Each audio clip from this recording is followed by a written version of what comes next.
Hey, this is Madeline Sklar. And Suze Cooper, and you're listening to All Things Audio.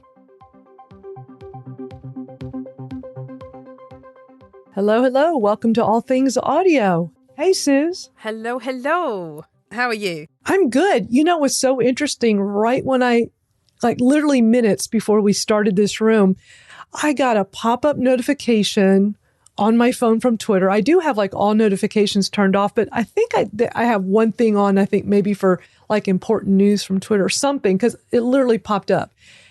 And it said that I've been selected to try super follows. It's like, whoa. Amazing. So that's cool. I heard that they were rolling it out to more people, but I wasn't sure if it was a big rollout or they're still keeping it small. But notification on my phone and then my notifications in Twitter, it says, you've been selected to try super follows. Check your email for details about earning monthly income from your biggest supporters.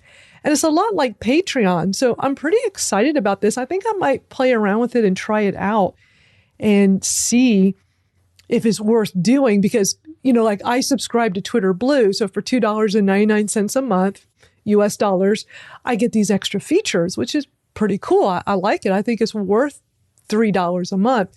But then on the flip side, we could have people support us. They could pay us very much like Patreon, and we can set a price, a monthly amount, and our super fans can, that want more from you than just your regular public tweets.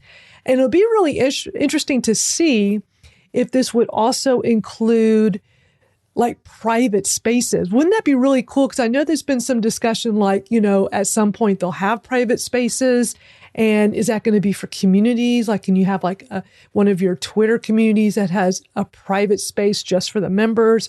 Could you have a private space just for your super followers? It'd be really interesting to see how that's going to pan out.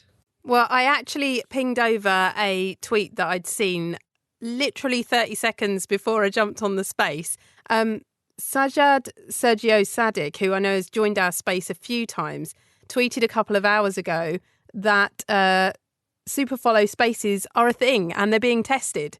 So it's definitely happening. There's actually a screenshot on his feed where he's in one of these super follow spaces with Kirsten, who I know again has, she's one of the spaces hosts that has got onto the Spark program, etc. So yeah, they're definitely a thing. It's incredible that you've been selected, and what a great way to kind of begin this week's All Things Audio by talking about that, when we were just talking monetization last week, and what a fantastic conversation we had as well over kind of Patreon and whether or not paid spaces would become a thing. And then yet again, things move on in 7 days, and here we are talking about super follows, and essentially that new feature offering communities the limited or private spaces that we've all been discussing. So yeah, it's really exciting. It's all happening right this moment as we spin up this space, which is great. That is so cool. I just found the tweet and I put it in the nest. We'll also make sure it's in the show notes for our podcast listeners.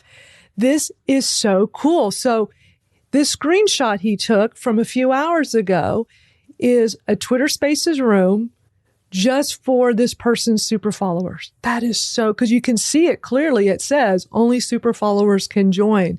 What a great use of having private spaces where you could have for your own private community. Because, you got Twitter communities, which is fairly new, and they're building it out and they're growing it more. And they're letting more people start their own. I don't think you have to do that process anymore. We had to fill out a form and apply and wait. It seems like now when you go into communities in your navigation, there's now a place where you can go ahead and submit the room you're going to start and go ahead and get it going, which is really cool.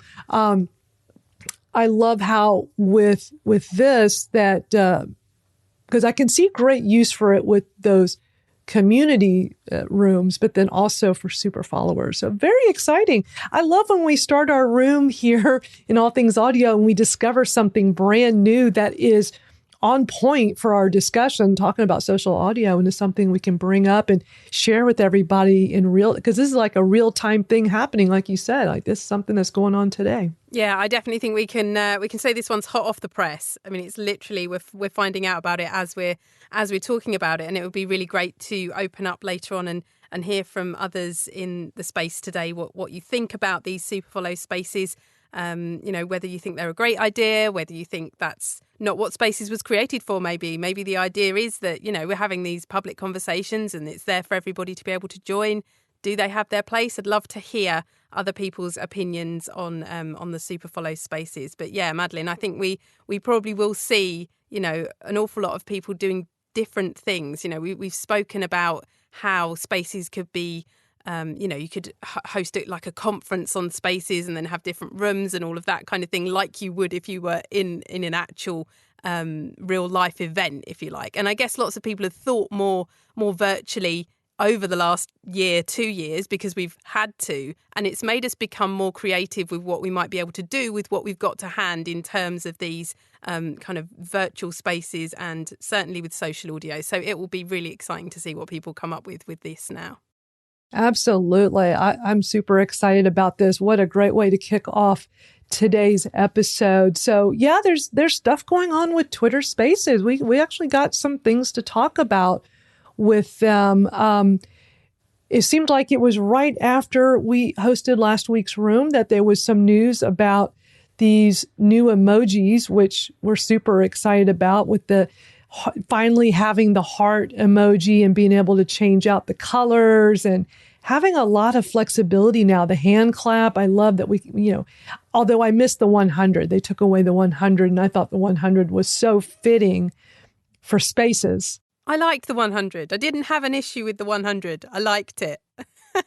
I don't know. I guess this has been like an ongoing thing since Spaces began, that we've got these 5 emojis and that, are they wide enough? What emojis would you have if you could choose any emojis? All of that kind of thing. And I guess it will always be up for debate. I'm loving that we've got a purple heart, which is very on brand for us, Madeline. Yes, the purple heart is nice. I love that you can change the color. So it's real easy. If you're on mobile in this room right now, you tap on the emoji, the little heart emoji. And when it pops up, if you press the heart and then hold it, it shows these different colors: blue, green, yellow, orange, red, and purple. And then for the hand clap, if you hold it, it has different skin tones. So I thought that was really cool and unique that they did that. So that was like some exciting news that they finally, added these. I didn't like that they swapped out the fist and the 100, but, we know they have to, swap some out because there's only so much room, right? I mean, I guess that's why they did it this way. You don't want to have too much, have it overloaded, because then it would be too difficult to try to find emojis. And I think the whole point is something you can do very quickly to, let people know what you're thinking. Whether it's the heart, the clap, the, laughing, I'm crying. I mean, I think that can kind of go, but I'm more of a laughing so hard that I'm crying. I'm glad they left that one because there's many times that comes in handy.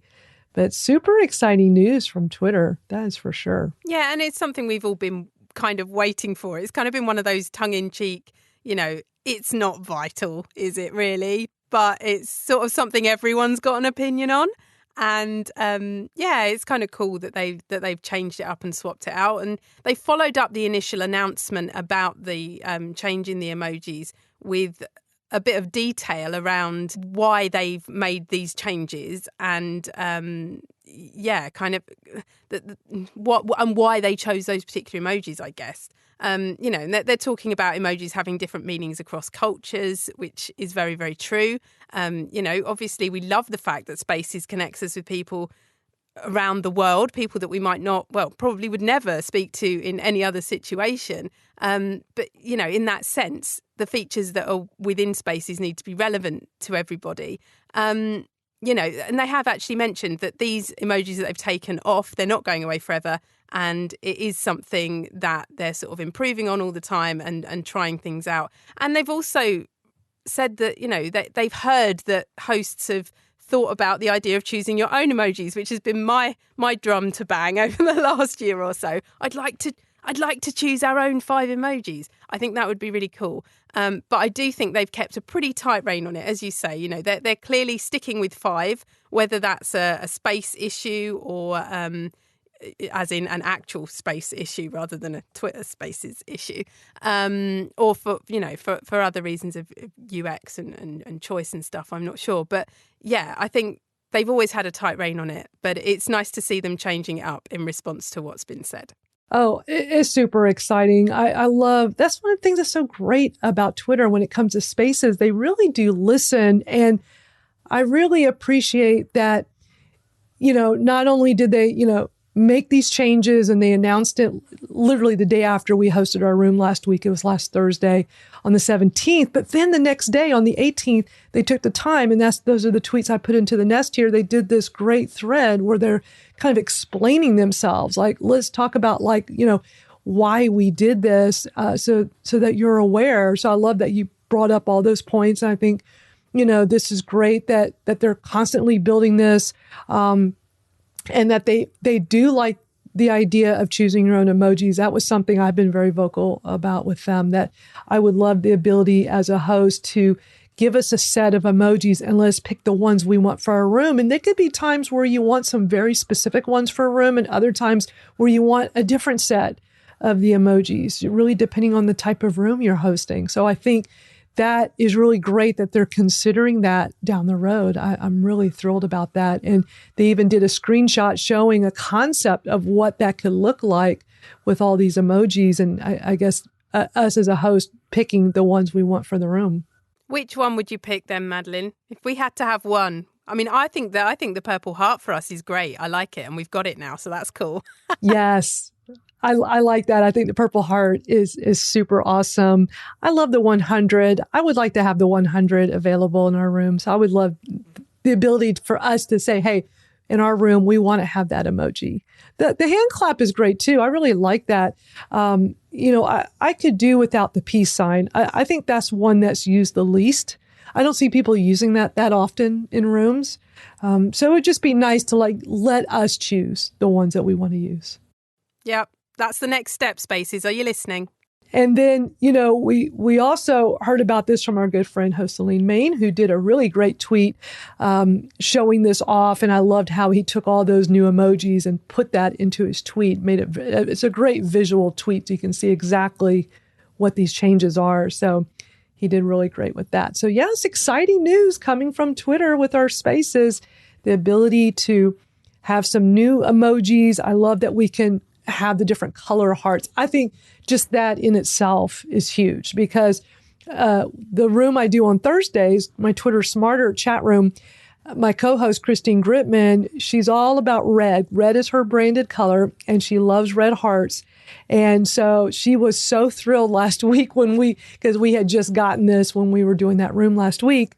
And the red hearts is just so fitting for any room that she's hosting or co-hosting. But yeah, for our room here today, I totally agree with you. It's like, yeah, we want the purple heart. But for some reason, I can barely, there it is. Okay, I barely can get that purple heart going on mine. It's so far over on my iPhone, it's barely let me get to it. We have got news from Matt Navarra. Now, this is one that you have spotted, Madeline, isn't it? About Twitter giving some analytics potentially. Yeah, it's saying that they're going to soon show Twitter Space hosts how many people RSVP'd. That's something that's very exciting for me because I love that we can schedule our rooms. I love that we can set that all up. And you know me, I'm a big promoter I'm great with marketing, right? And so I'm always promoting the rooms that I host. And it would be nice to know, is that scheduling feature working? Are people actually setting reminders? I do all the time. When there's rooms I'm interested in, I always set the reminder, do that RSVP. So I think this is exciting news that this is something they're working on, and I would love to see that soon. We just recently, and I know we talked about last week, we just recently now have the ability that when our rooms are over and we go back to the replay, we can see how many people tuned in to our room. And I love that the public can see, when they go click on it, they'll see the total count. They'll see not only the people that listen live, but the replay as well. But as a host, you get to see it broken down and it'll show you how many listeners were there live, and how many have listened to the replay. So it's nice to get these kinds of analytics because you and I are a little geeky with the numbers and we've tried some of these third-party tools with Spaces analytics. And it's always nice to know, how many people are listening in and just getting all that extra data just to kind of help know how well your room is doing. Yeah, complete data geek over here. Any number they want to chuck at me, I will. Any data point they would like to chuck at me, I will absolutely lap up. So yeah, I'm the same as you in terms of it's really nice to know how many people are listening live, how many are listening to the replay, and to understand how that reminder button is being used is also really, really useful. The other thing that I'm really interested in this particular tweet from Matt is that the screenshot actually speaks about the fact that they're going to, I think this is what it means, that the tweets that are shared in a space, they're actually working on building that so that you can actually see those tweets. So in the same way that we're always discussing how, okay, we're sharing tweets here in the Nest, and Madeline, you put it together in a Twitter moment. This here is saying we've added a new endpoint that returns tweets shared in a space. The functionality is useful to better understand the conversation that's happening. So I'm not entirely sure, but in my mind, potentially, they're listening to the fact that we've been saying, how can we get to those tweets that are shared during a live space afterwards without, the effort of putting together. I mean, your Twitter moments have been magnificent, Madeline, and they are really awesome to continue the conversation afterwards. But we have said there should be a simple way of being able to gather those tweets that are shared during a live space afterwards. I agree 100%. It would be nice that, we're always, of all of the 3 rooms I'm co-hosting each week, this is the one room where you and I put so much effort into this. We do a lot of research first. We always have all these tweets because the news that we're talking about, we want to turn around, put it in the Nest so you all can see it in real time. And because we also have this as a podcast, we like to have it in the show notes for the podcast listeners. And it just makes it just so much easier to see, what we're talking about and being able to have some of these articles, because a lot of times we reference articles that we've read and just want to have all that information for you. The problem is once this room is over, there's no record of everything that was in the Nest. Now, there is a newer feature, which I'm very happy about, that after the room, if you record the room, and we always record our rooms, that for the replay, it will pop up and show everything in the Nest. And that's fairly new. And I like that it just puts the whole entire Nest in there. But wouldn't it be nice if it could generate a Twitter moment or a threaded tweet or something where it just collects it all together automatically and give you the option to then share it? That would be super cool. Because that's not available, and because I'm so super geeky when it comes to Twitter, I just have this whole process I do where when we're prepping for the show each week, I just take all the tweets we're going to talk about, put it into a bookmark, because I have Twitter Blue, yes, for $2.99 a month. One of the coolest features is that I can categorize all my bookmarks, and I love that. So I have a bookmark folder that I call All Things Audio. That's specifically for this room. And so ahead of time, I take all those tweets, I put it into my bookmarks for this folder. I have them all right there. So I can easily reference this when we're having our discussion. But then I take it a step further. I go create a Twitter Moments ahead of time. And because I have all of these tweets lined up, ready to go in my bookmarks, all I got to do is at the bottom of each tweet, I click on the little share icon and go copy link to tweet. And I go create the Twitter Moments, because that's all you need. You just need a link to the tweets. And I can put it in the order I want, save it, make it public. And now I can share with you. And I always do that towards the end of this hour. I'll post it in the Nest, and it has a Twitter moment with all the tweets. And Twitter Moments is one of those features that is not used by a lot of people. A lot of people tell me they don't even know about it, or they don't even know how to do it. And is a great feature where we can basically curate a group of tweets, anyone's tweets. It doesn't have to be our own. It can be ours. It could be other people's, as long as they're public tweets. And so it's a nice feature. So it just puts it all together in the order you want. And it can just be one tweet you put out, you click on it, and it opens up all the tweets.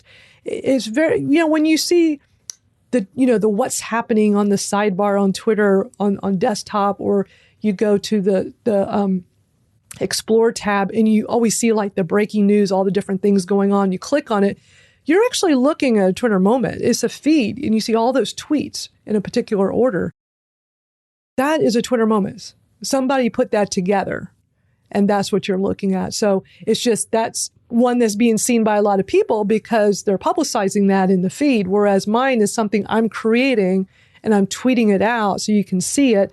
But something that a lot of people don't realize, if you go to my Twitter profile, so for those that are on mobile right now, you just go over to my profile. Let me I'll just kind of do this in real time so that it makes a lot of sense. You could go to anybody's profile. And at the top right, and on desktop is very similar. So at the top right, you see the three little dots. So if you're on desktop or mobile, you see those three little dots, you tap on it and you look for view moments. And we all have this. But most people don't use moments. So, you're not going to find anything. But if you go to mine, you're going to see all the Twitter moments I have. And I use this feature a lot because there's a lot you could do with it. I host the Twitter Smarter Chat each week. So we do a recap. So every week we have a Twitter moment set up of all the question and answer tweets with me and the guest for that week. And then for all things audio for this room, I've been doing this for quite some time now, Sue's right. I mean, it's been months that I've been doing this. So you can go back and see each one of these over the last several months, however long I've been doing this now. And it's a great library of the different things that we've discussed and talked about. It's a nice archive in a way to kind of go back through. So it certainly looks like, from what I can tell from this tweet from Matt, that is actually a screenshot of an email from one of the Twitter development team or potentially something like that. It looks as though the API, this is going to be added basically to the API so that you can pull in the URLs that are shared within a Twitter space. Who knows? Coming soon, apparently. It's exciting. I love it. And then I let me pull up I saw an interesting tweet earlier today when I was just kind of surfing around social audio stuff. And I thought this was so interesting. Let me put it in the nest real quick. So this lady had tweeted that she noticed the Twitter byline in the App Store. So, you go to the App Store to go download, your different apps for your phone. And for Twitter, underneath, it said, let's talk. Isn't that interesting? Because Twitter Spaces has really taken off so much. So is it like because we're in Spaces talking and so many people are taking advantage of Spaces now? I see Spaces rooms exploding lately. It's just constant rooms at any time, at any given time. I'm just thrilled that so many people are using this. So I don't know. I thought this was interesting. This lady used the hashtag social audio. That's how I found the tweet. So what's your take on that, Suze? Yeah, I think it's very telling. I think Twitter has always positioned itself as a place for conversation and, online conversation. And now it's real live speech conversation. So to change their kind of subhead, if you like, to let's talk, I think is very telling of the effort and the energies that have gone into social audio on the platform. And, once again, testament to the fact that it doesn't seem like it's going to go anywhere anytime soon. This is the way that we have conversations in real time, actually talking to each other. And now we have the technology to really do it right here on Twitter. And it's a really interesting positioning for them, I think. Yeah. Yeah, definitely. I mean, I've always found Twitter to be a great place for great discussions, connecting with so many amazing people, especially like-minded people between Twitter chats and now with Twitter Spaces. But I love the phrasing, let's talk. I think that is just perfect. So very thrilled to come across that tweet because I didn't really notice that before. Not like I'm really surfing apps all that often anymore, but I think that was just a really smart that she noticed that, took a screenshot, circled it. So that's super cool. It's a great spot. I'm going to talk about Reddit now. I found there was an article on the Verge about Reddit Talk, and we have mentioned Reddit over the months that we've been doing all things audio. It's a bit of a closed door because their social audio over there is very kind of handpicked. So it's for moderators who are it's not just for anybody to apply and be able to set up their own social audio spaces over there. However, this article from The Verge shows that most certainly they are building this out. So they're obviously finding use over there in adding social audio functionality to the platform. And, you know, they're following suit, to be honest. These features are things that we're already seeing over here on Twitter Spaces and things that we can obviously do over on Clubhouse. Things like playback and recording have come over to Reddit Talk. They've got the ability to jump to certain timestamps. You can fast forward. They're talking about, you know, how having that recording allows the distribution of the audio as podcasts, which we're all kind of very familiar with over here now, particularly on Spaces. But yeah, all of this is new over on Reddit. They're also talking about expanding it over to the web. So at the moment it's mobile only, but they are talking about rolling it out so that there will be a desktop app. And The Verge is saying that could happen later this month, as in February, so anytime soon. I just think it's a real testament that they have obviously found that there's use in this. People are using it over there, even though it's not available to everybody to spin up their own version of it, like we've got the ability to do over here. The moderators over there are obviously doing a great job, and people are tuning in and listening to what it is that they've got to say. I think in doing it in that way, and the platform having much more control over who's running those spaces, potentially that allows them certainly more understanding of the content that might be going out. Because, you know, to have the actual kind of Reddit, the themes and channels and things that are going on over there, it feels like they're kind of wanting more control potentially over the content and over who it is that's hosting that content and what's being discussed. The other thing they're talking about is having a live bar, which will be very much like the Spaces bar over here. So again, it's about discoverability. It's about making sure that people can find the social audio events to jump into. So yeah, it's all being built out over at Reddit, and interesting. It's another one that's growing, another one that is obviously investing more in social audio, and it's good to see. Yeah, it's great hearing that, you know, other platforms are really working on this. And so that's excellent news to hear about.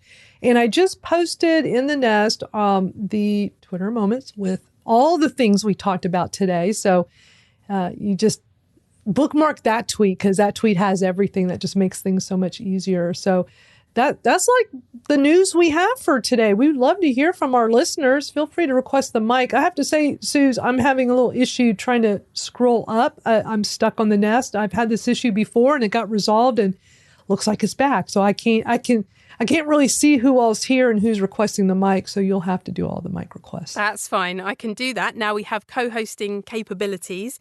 I will take charge of that. That's no problem. I would love to ask Hoseline if you're available to chat. I know we've had a recent update on the app, and I wonder if you can fill us in on what that might mean for us. Let me add you as speaker.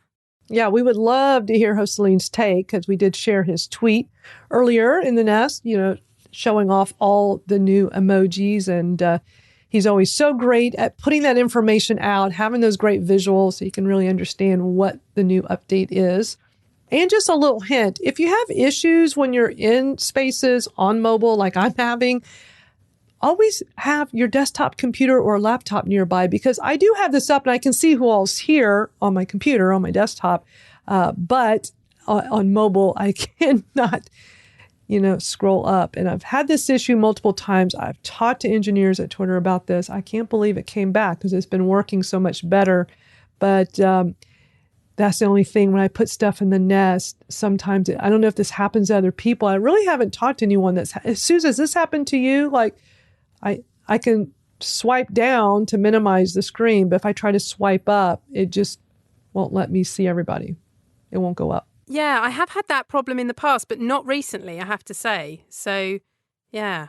Okay. Frustrating. Very frustrating. Hoseline is here. Yay. And I'm hoping he's going to tell us all about the latest update and tell us what it means for Twitter Spaces. How are you, Hoseline? Good boss, everyone. I always love this session, and I feel your pain, Madeline. In a semi-related incident, I started to encounter issues with ticketed spaces.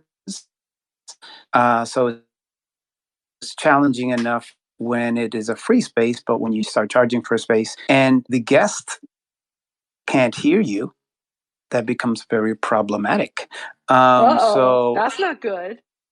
No. So the other thing too is sometimes when I do take screenshots or digital breadcrumbs and all the stuff that I do, digital receipts, there's an issue with Apple in general. It could be because I have over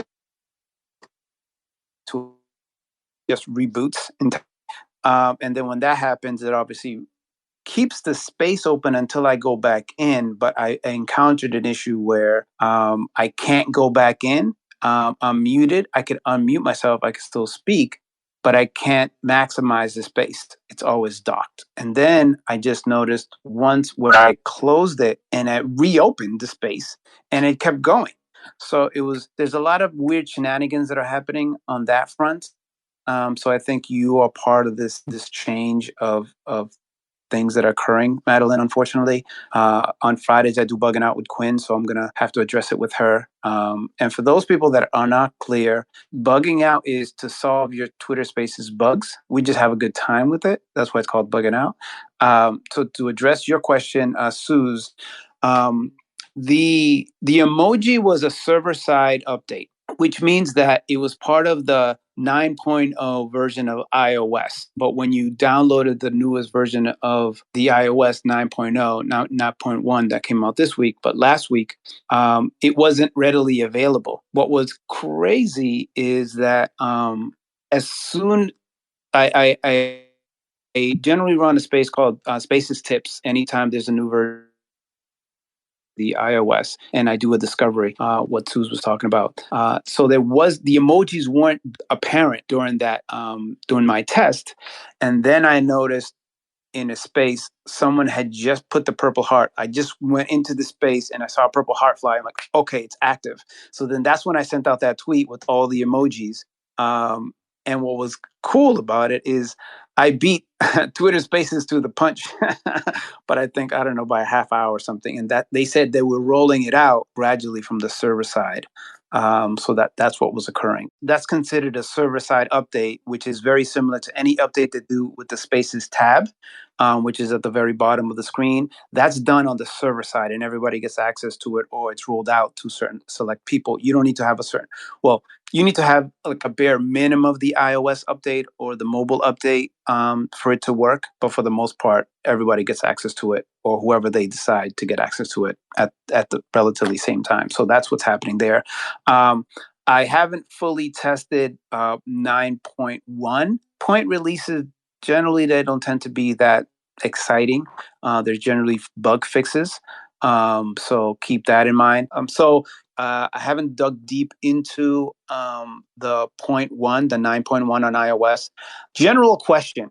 Now that we got the heart emojis, what do you guys feel is the next major innovation that Twitter Spaces needs to start incorporating? We've seen the people with super follows have their own unique spaces that they're running, but what other general Spaces host type of feature would you like? Is it the analytics?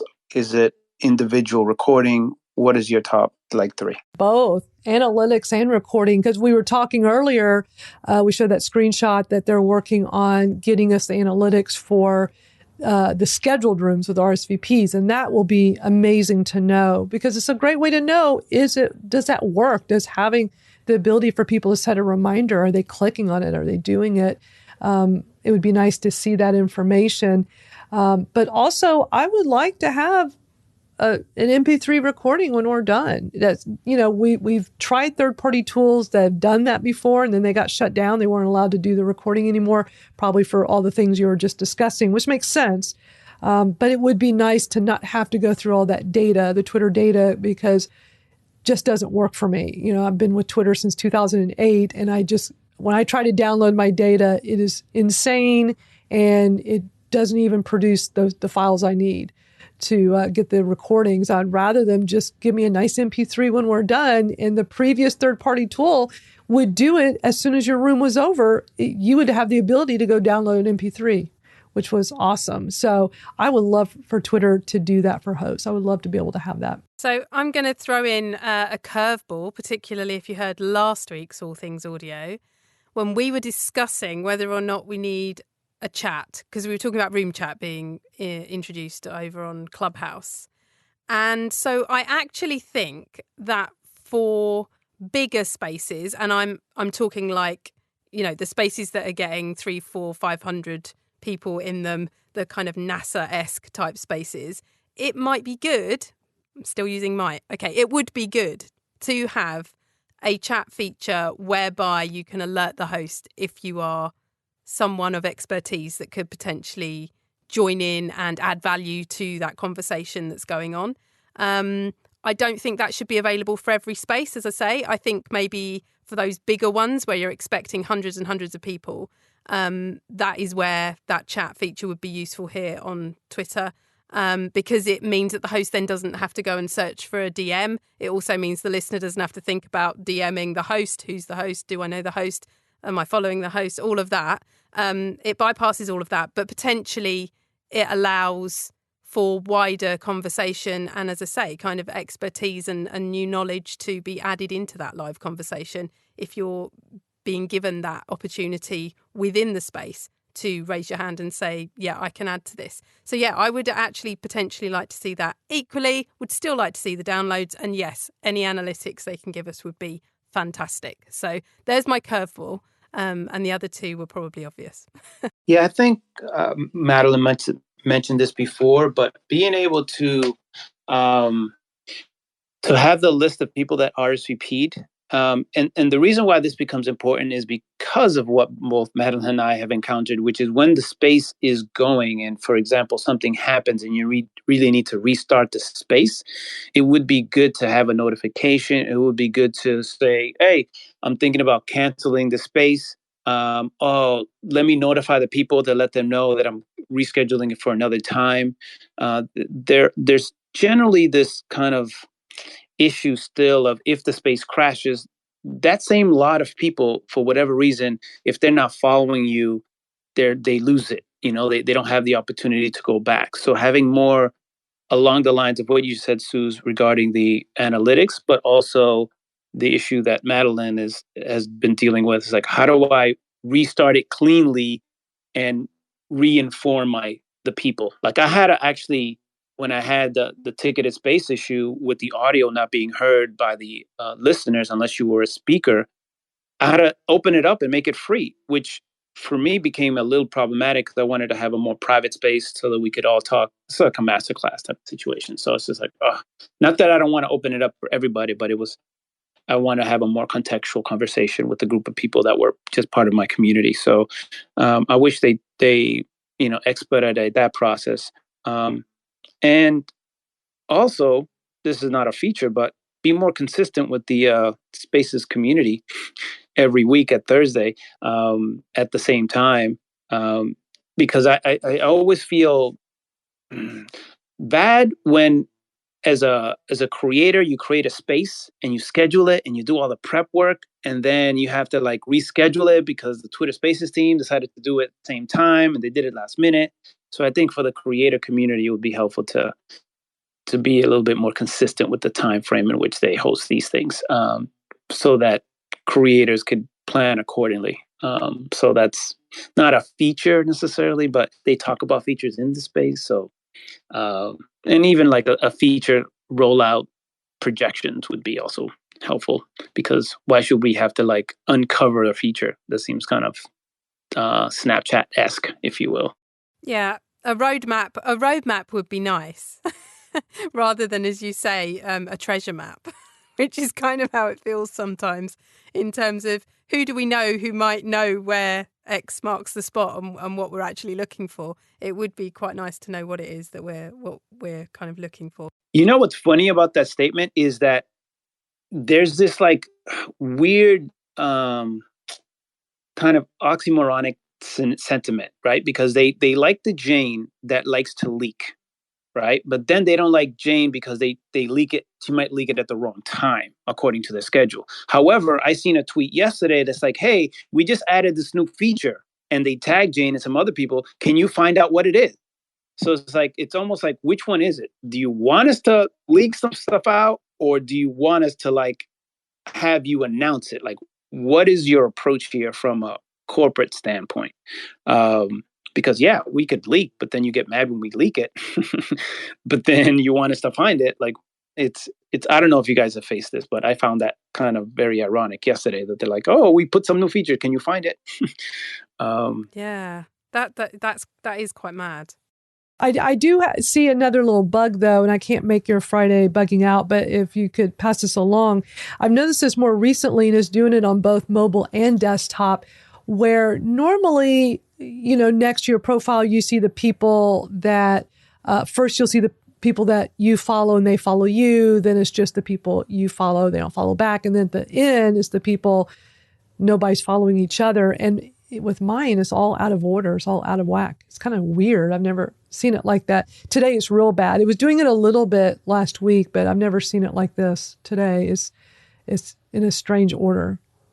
Yeah, there was actually a undocumented feature or a bug, depending on how you look at it, where I had one of my guests at random or at will change their position within the space. So they were able to go from position 2 to 3 at will, which was a very interesting situation. So I thought, well, maybe there's a way that they're looking at changing the order based off of hand raises, which I think would be pretty cool, so that it would reassign or put like the first person that raised their hand first, and then second, and the third, and so forth. But we were yet to really confirm that. I have video kind of proof that this was occurring, and it was recurring like at will, which is very interesting. So, and then that leads me to the other undocumented feature that I haven't confirmed, so I don't want to talk about it. So yeah, so I'm very fascinated. So generally the order is host, co-host, then it goes speakers, and then that order. So the two co-hosts, I think, has to do with the amount of mutual friends you have between the co-host, that the person with the most mutual followings amongst you two gets the higher precedence. Same thing with the speaker. And then it generally goes the same when you're a listener. And then there's verified. And then it goes by the amount of, mutual following for the rest of the lot.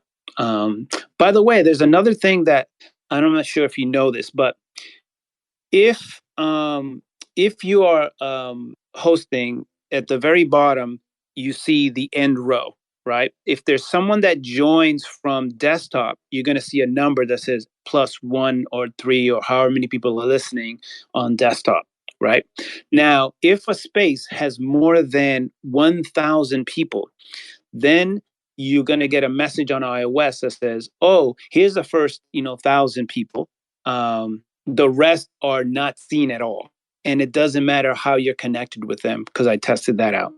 If you are on Android, it becomes a little bit of a crapshoot in regards to how many you see. At first, this feature was presented because Android had a limitation on the screen, so they limited to the first 500 on Android. However, there are certain Android users that number has decreased to like 25. So they only see the first 25 people in the space, and then everyone else goes into this overflow room that you really can't see. So this is like a semi-undocumented feature that we have, especially when it comes down to bigger rooms. Suze, I think of like when you were thinking about the chat feature and stuff like that, this could be a way for those people that you can't see to engage in the conversation and still be present, is like a workaround. There's a lot of layers that I've just said right there, but I'm not sure if you would, if you're understanding everything that I said, but hopefully it's there. Yeah. No, that makes perfect sense, because if there are people, if you've got that many people in a room, like scrolling through to see who those people are is just not an option. And so, yeah, in that case, as you say, it kind of allows for engagement with people beyond those that are going to be able to take the mic and join in with the live chat and conversation. So yeah, really interesting. Thanks so much for running through that, Jocelyn. That's really interesting. Thank you. Yeah, thank you. Appreciate it. You're always a wealth of information, and we always appreciate you coming in each week and sharing your knowledge with us. Yeah, I see Morgan joined. Let me just put in some quick things before he joins. One is, and I learned this from a back channel. So this is a very intimate crowd, so I'll let you know this. When you add a URL to your to the description of your space, it actually voids the ability for it to be promoted by Twitter Spaces team and Twitter. What? Really? Uh-oh, Suze. If you ever wanted to have it promoted, you should never put in a URL that points off network. However, as a creator, I found an alternative solution. Keep what you're doing, create a moment. In the moment, you could have a link that points off network. So if you want to do it that way, you could do it that way. So you could still use the same moment strategy, and you could point off network, but they don't like you to put the URL off network as the title. So essentially what I just spent the last 30 seconds doing, yeah? Is that no good? I just dropped back in. I mean, everyone thought this was a fabulous idea initially, including me. But you know what? Here's the thing, though. It would be one thing if it was a clickable URL, and it's not. So exactly that. Jocelyn, it would make sense to me if it was clickable. I'd be, okay, I get it. But it's not clickable. It's not clickable. People have to type that out. And we're just saying, hey, listen at All Things Audio Pod. And we hope people go type that into a browser. Wow, Suze, here you've had this brilliant idea that Twitter is now shooting down. So I guess we better stop doing that. What a bummer, because it's a great idea. It's fine. I've deleted it. I'm now hurriedly trying to think of what to put back in there. But it's fine. It's all good. It's happening live. This is the hot off the press All Things Audio episode. Oh, man. Okay. We learn something new every week, don't we? Thanks, host Elaine. Yeah. And I said it because you put it on there. I'm like, oh, I don't think they know. Because I was inspired by that, but then I got a little message from the internals, which let me know that situation. It makes sense. It totally makes sense that they wouldn't like you to send people off platform. But equally, for us, it was a way of promoting what we were doing.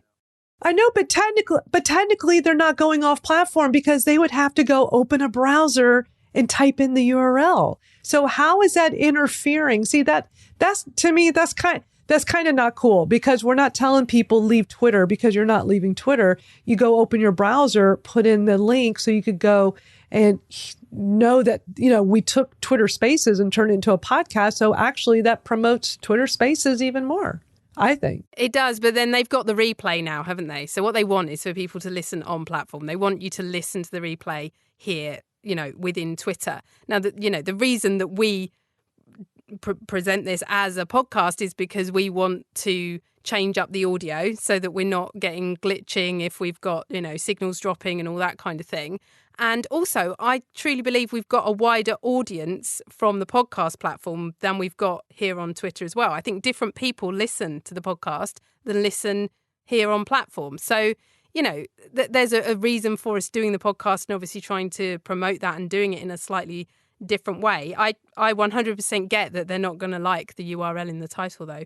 But yeah, interesting. Thanks, Jocelyn. As ever, some more gold dust from you. Yeah, and I say this because I love you guys, and I just want you to know, if it's like, why aren't we being promoted by the Twitter Spaces team? It's because of this. It's like an undocumented feature. The last thing I'm going to say is, for everyone that records this space, I would highly recommend that the first thing that you ever say on the recording is the time and date and the title of your space, so that when you do get the recording, it's the first thing you hear. And then that way it's easier for you to catalog your content, even if it's being recorded externally or whatever. So just a little advanced hosting tip, if you will, when you record your spaces, just the first thing you should say is the name, date, and time of your space, so that you could easily catalog it when you do get a recording.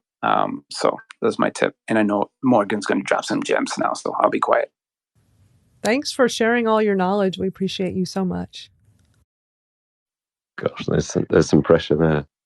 I've got a slightly deeper husky voice this week, but forgive me for that.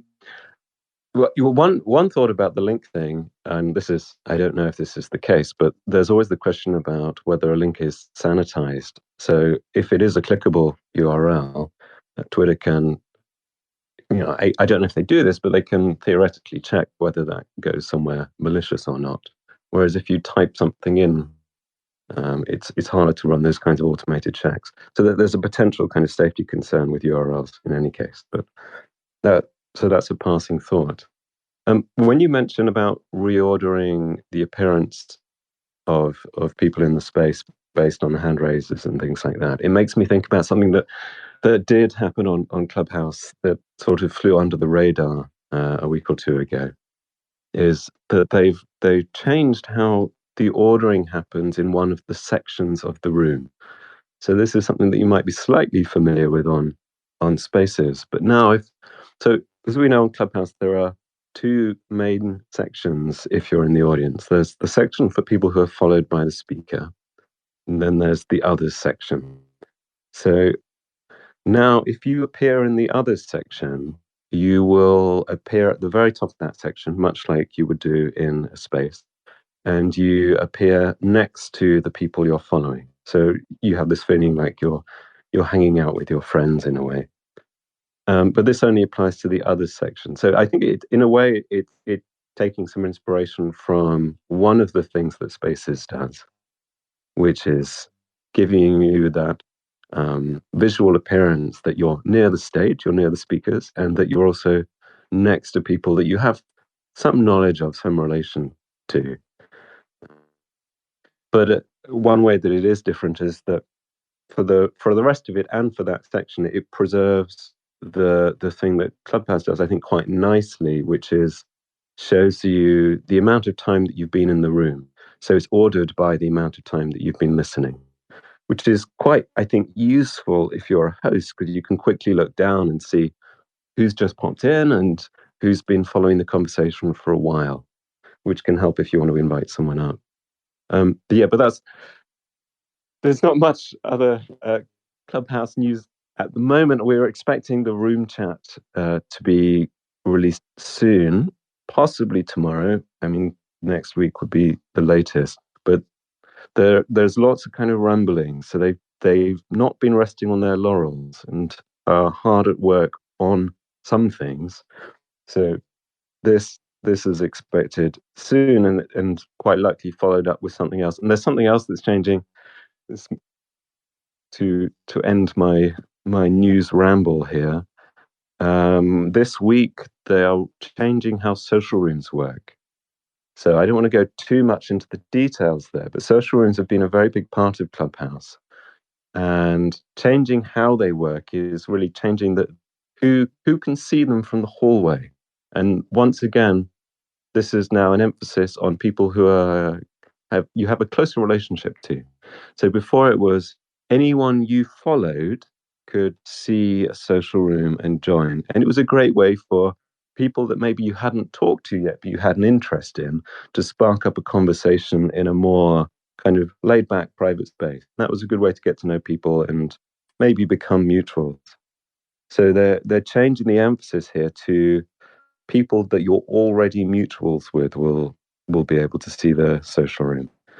So there's some sort of speculation you could do about why that change is being made and what effects it might have. But we'll see this week when it happens how that changes the dynamics of the platform. Probably a whole separate space to be said on how these things affect behavior. But it just the big picture here is this renewed emphasis on people that you've made closer connections to on Clubhouse. And it's informing what you see in the room. It's informing sort of the ease of hanging out with these people when you're not in like larger open rooms. And it's forming the context around what kinds of rooms and what clubs you might want to follow. So they're, for example, showing you who you already are mutuals with or follow, who are members of a club, if you're checking out club and thinking about whether you should join. Anyway, there's my slightly rambly Clubhouse news for this week, and I'll try and stay more on script next week. No, thanks, Morgan. That's great. It's incredible to think about how they're engineering those little things are engineering how the community works and how different rooms and discussions are discovered. And yeah, super interesting. Thanks so much for bringing that to us. Hoseline, you have your hand raised. Yeah, it got me thinking when Morgan was talking about Clubhouse. I have some information about LinkedIn audio rooms. Do you guys talk about that at all? Of course we do. We are all things audio, Hoseline. All things audio. Tell us more. So I've been playing around with it. If people are interested, there's generally a town hall 2 p.m. every Sunday. Consistency, but it's not run by the actual LinkedIn audio team. It's actually put together by the creators, and they actually created a Trello board of all the features that they want, so that they could submit it as a unit to the team that's actually making some changes. It's very similar to the progression in Twitter Spaces, where certain things just appear, and we're playing the discovery game. Like there was a discovery about like closed captions that didn't really work, but the feature was theoretically there. So what's also nice about what they are doing on the they call it an audio room, an audio event, excuse me. So one of the interesting things that they're doing on LinkedIn is that they'll set up like a group chat, and in that group chat, they just promote their individuals audio event. But there's someone that put together like a Google Calendar, which I think is very, very cool, where because of the way LinkedIn is designed, there's only so much you could promote, right? It's not like tweets where I could promote like 10 different things and it's not going to upset anybody. But if you post like, God forbid, like 3 things on LinkedIn, you're like saturating your feed with content.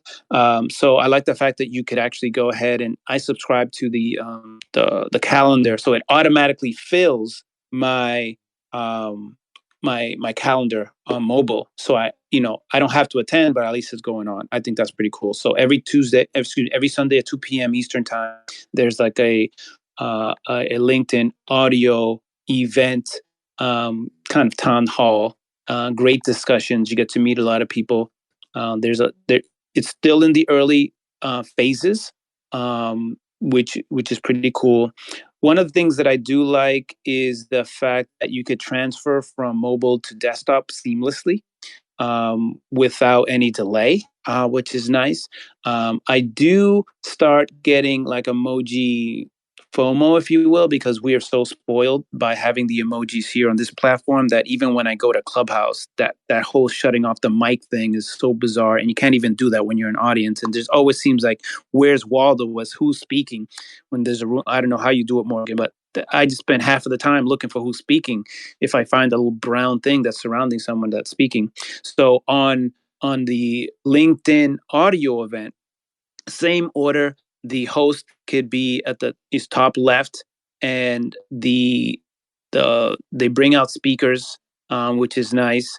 And what's odd is that when you're brought back down as the listener, you put back at the end of the line, which is kind of weird, as opposed to putting you back at the top left, like we're accustomed to here. But it's a great experience. They're still trying to figure it out. So there's a lot of audio rooms about how to do audio rooms, that type of stuff. But it's very fascinating. If you have either of you joined, Suze or Madeline or Morgan, the LinkedIn audio events? I've been in 2 audio events and I've enjoyed both of them. And I've made some really good connections from both of them as well. So yeah, I definitely need to spend more time over there. And now I know that there is a Sunday event happening, I'll go over and check that out too. That sounds like true dedication from the LinkedIn audio events creators over there. You know, they've got Trello boards and they're pulling together. I mean, the Twitter Spaces community, we've all supported each other all the way through from the last couple of years. But yeah, and you know, that's what's needed over there is organisation and dedication like that. That will get them a long way, I'm sure. So that's fantastic to hear they're doing all that, and I will be over there Yeah, more and more. I love the idea of LinkedIn adding audio into the platform. So yeah, it's a good one. Yeah, and I have not been in one yet, so I'd love to check it out. Yeah, one of the so it's a mix between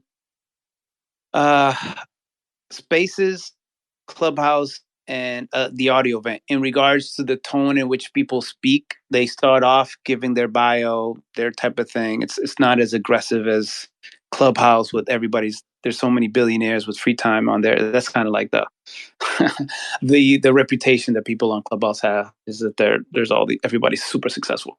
But there's a tinge of that with LinkedIn. It makes more sense on that platform because you could see their digital resume there. I do like the fact that content becomes less ephemeral because every audio event is an actual event that people could go ahead and add more content to during, before, during, and after. So you can start getting questions. You could, comment in that like events, and then afterwards there's more engaged discussion. So it's less ephemeral. So I like the blog post type format that LinkedIn has that allows you to work with it. And if you're not, this is tangentially related. But if you haven't set up the newsletter feature on LinkedIn, number one, set up your profile to be creator, and then set up your LinkedIn newsletter format. And it has very high delivery rate. And it's a very good place to provide social proof and leadership and, branding for yourself as, any profession that you want to be known for. So I think because it has all these additional components to it, similar to how we on Twitter, this is why I put it in between Twitter and Clubhouse, is because here on Twitter, you see people's timeline, but it's still relatively ephemeral. There's only so far back that you could go. But on a LinkedIn profile, the way it's designed, it's a little bit more conducive to getting a little bit more of a deeper dive on an individual and their skill sets, to eventually hire them and do things like that. So yeah, I look forward to seeing you there, Madeline, just to see what you're doing. Thank you to all of our speakers who came on and shared so much great stuff. And we're available in all of your favorite podcast apps. We're out there, All Things Audio. You can also go to allthingsaudiopodcast.com as well. You certainly can. And you can catch us here on Twitter and use the hashtag AllThingsAudio, and we'll pick that up throughout the week. So that's it for this week. But thank you so much to everyone that's been here in the space with us and those of you listening. And we'll catch up with you next week. Bye, everybody.